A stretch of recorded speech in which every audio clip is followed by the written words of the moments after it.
pour na libérer bino na yeke kune pa mino mwa butu bato bazobenge ebele awa il faut napesa bandeko moyen pe ya kobanda ko intervenir baloba on na libérer bino parce que soki nazwi bandeko ekozwa mwa temps ebele yo koko conclure déjà émission oyo nde tosali okoko conclure makambo nini olingi oloba. Non, eloko nga na conclusion na ngeza ka ke Félix Tshisekedi a démissionné. A démissionné parce que yemoka lobaki so akoki komema kimia na STT c'est que a échoué na mission na ye. Eza maloba na yemoka lobaki. Donc pour une fois a respecté maloba na ye. A démissionné. Parce que eza sous sérieuxté. Ba président ya Liditrophe bazo traité que comme si que aza mutu moko respecter la parole te. Ba collègue na ye ndenge moko. Ba opposant ndenge moko. Donc ozomona ke avec Félix Tshisekedi toko zwa eloko moko te na Congo, réussite moko te kozala na Congo. Échec na échec. Donc a démissionné. Azui bambongo oyo akoye kozwa azui yena famille na ye ba s'enrichir il est temps atikela mutu mususu maloba na ye moko alobaki à la moindre escarmouche alobaki soko tali Félix Tshisekedi batu bakoma donc c'est le cas ba maloba na ye asa Félix Tshisekedi aza na baza papa asa komi koko ayo kata soni ya bakoko na ye ayo kata soni a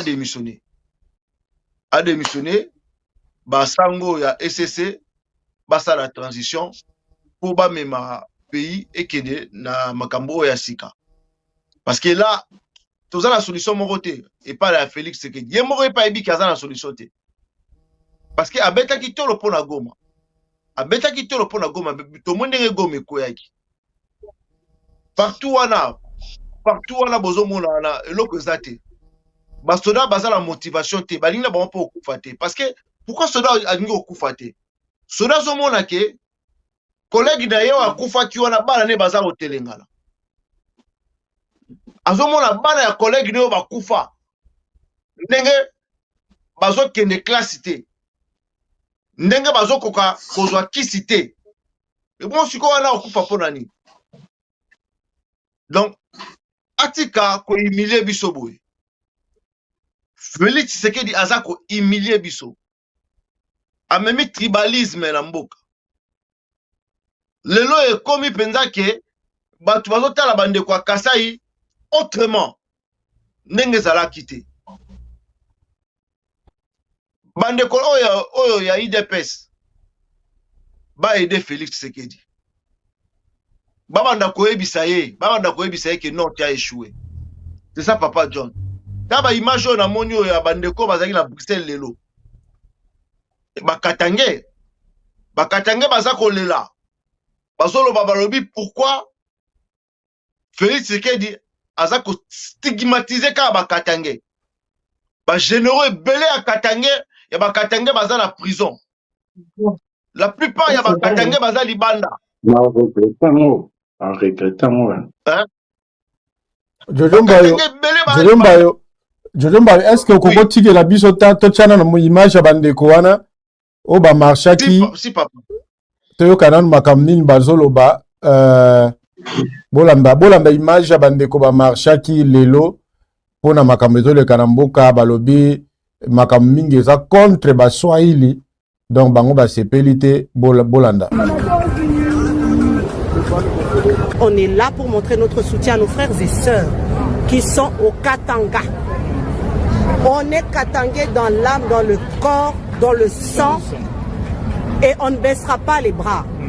On est ici devant les institutions européennes pour vraiment montrer à quel point on est blessé, on est meurtri par ce qui se passe chez nous. Nous avons un mémo que nous avons conçu, que nous allons déposer à la Commission des droits de l'homme du Parlement européen pour dénoncer. Et nous y avons mis nos exigences. Il faut que ça cesse. L'image qu'on a là, Pasteur Mulunda, C'est un des exemples des personnes qui subissent le régime, qui subissent le régime sans être jugées, qui subissent le régime par une justice qui est partiale. Il faut que ça cesse. Il doit être libéré. Quand on voit Moïse Katumbi Chapwe en dehors du pays, quand on voit Joseph Kabila en dehors du pays, quand on voit tout nombre de Katangais qui doivent se retrouver en dehors du pays, poussés à l'exil, et tous les Katangais qui sont en prison, tous les officiers Katangais qui sont arrêtés, qui sont en prison, ça doit cesser. Il faut laisser la parole, il faut laisser les gens parler, s'exprimer. Il faut laisser que le pays soit dirigé par les élus du peuple, qu'on arrête de trafiquer les résultats des élections, qu'on arrête de manipuler l'appareil judiciaire et l'appareil partisé des régions et en particulier les Katangais et les Swahiliphones. Ça doit cesser. Ça doit cesser. Stop aux stigmatisations. Stop aux stigmatisations. Il ne faut pas chercher à influencer, à déchoir les chefs coutumiers katangais pour les remplacer. Ils doivent rester où ils sont à leur place. Ça doit cesser. Il faut laisser que partout, je parle du Katanga et le Congo en général, on doit arrêter de vouloir influencer et choisir les chefs coutumiers. C'est une histoire de terre et de sang. Ça a toujours été, ça doit rester. Stop, stop. Si le sang coulait, on arrête. On a besoin d'une eau pure, non le sang. Non le sang. L'eau pure, c'est le meilleur que le sang. On ne fait pas de sang. Stop. La communauté internationale s'intéresse ou reconnaissent les massacres à l'est du Congo. Nous n'attendrons pas 30 ans pour qu'on reconnaisse les souffrances qu'on nous fait subir, les injustices. On veut parler aujourd'hui d'unité, d'intégrité, de souveraineté. Cela n'a de valeur que s'il y a une justice et que le droit est appliqué de manière impartiale et égale à tous. Tant qu'il n'y a pas ça, il n'y aura jamais de solution durable pour ce pays. Cela fait bientôt 65 ans que nous passons de guerre en rébellion, de rébellion en guerre et ainsi de suite, expérimentés à nos dépens. Donc, nous ferons, nous, le nécessaire pour nous libérer sans l'aide de ceux qui prétendent être nos amis un peu partout en Europe et ailleurs dans le monde. Merci. Nous ne sommes pas venus pour rien, même si on n'est pas nombreux, les esprits de nos ancêtres sont avec nous ici. Le Katanga, tout le monde le connaît. J'ai rencontré encore ce matin des Katangais de race blanche qui ont vécu là-bas, qui disent le Katanga que nous avons connu, c'est pas celui-là qu'on a aujourd'hui. Nous voulons avoir ce Katanga-là, mais nous le voulons dans la RDC. Pour l'instant, nous voulons que le Katanga soit Katanga, le Kivu soit le Kivu, que les autres provinces soient les provinces et qu'elles restent authentiques. Le Katanga doit rester et profiter aussi à la population. Profiter à tout ce qui est tous les gens qui venaient d'ailleurs, il n'y avait pas de distinction. Mais aujourd'hui, on nous pointe de doigt en disant celui-là, il n'est pas d'ici. Merci beaucoup. Bolandi wana bande kobasalaki marche Jojo Mbayo mutazaki koloba okoki kosisa na 2 minutes na pesio osilisa comme soko ipe ko commenter muke eza marche na bango balobi makam na bango o balobi wana yo zaki pe sur place okokolo banini na 2 minutes pour conclure to libérer yo pour to tikarana Johnny Impipe a conclure pour to bandeko bazana ba téléphone bazo benga mingi.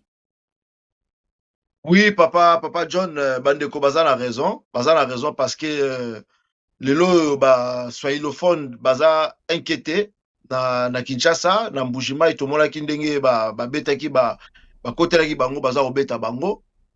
Donc baza la raison soko tali opposant mingi ya swahilophone baza libanda, surtout en particulier Katangais. Moïse Katumbi Chapwe président nanga aza libanda, Joseph Kabila aza libanda, Zoé Kabila aza libanda, John Numbi aza libanda. Ba généraux mingi oyo baza Katangais baza na ba prison. Baza na ba prison. Tomoni nani Ngoy Mulunda, Ye bake bakangaki même mutazali exil même la Zambie, bake bakangi même la Zambie ba meme ole ba meme ata la ndolo ba meme ata la makala mais azosa la prison en Mbujimai. Asa prison en Mbujimai. Donc eza babilo komoko oyo tori ko accepter yango te, Congo eza na bikolo ebele, eza na ba langue ebele. Donc il faut batika makambo wana, batika makambo wana, toza peuple moko. Félix Tshisekedi yaki okuta Congo wana eza ini et puis to lobaka Mobutu atikaki biso tata moko, mama moko, ekolo moko. Donc Congo wana il faut tika la pe kaka bongo. Tribalisme toboyi tribalisme toboyi yango. Donc bandeko bazaki na Bruxelles lelo ya association Katanga Njo Imoja. Donc bayaki wana basali loko na bango bazo porter plainte. Bako porter plainte pour na makambo wana na droit de l'homme. Merci Papa John. En tout cas la sepeli koleka na émission ndenge zala kaka. Kitoko, merci beaucoup. Wanambala sima Jojo Mbayo. Merci beaucoup. Merci.